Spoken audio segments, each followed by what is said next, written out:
Toshkent viloyatidagi tog'da kutilmagan voqea ro'y berdi. Salom do'stlar, kanalda yangi bo'lsangiz obuna bo'lishni unutmang. Barchani Xudoyim o'z panohida asrasin. Toshkent viloyati Bo'stonliq tumani hududidagi Katta Chimyon tog'ida adashib qolgan fuqarolar qutqarildi, deb xabar qilmoqda Favqulodda vaziyatlar boshqarmasi.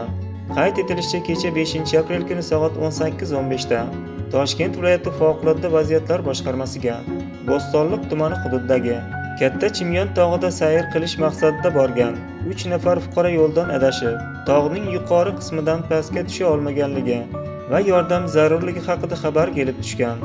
Xabarga asosan qidiruv-qutqaruv ishlariga zudlik bilan Chimyon yong'in qutqaruv o'tryadining bir guruh qutqaruvchilari jalb qilingan. Qutqaruvchilar tomonidan olib borilgan sa'y-harakatlar natijasida fuqarolarning joylashgan joyi aniqlanib, tog'ning dengiz sathidan taxminan 3100 metr balandlikda sog'-salomat, xavfsiz hududga olib tushilgan.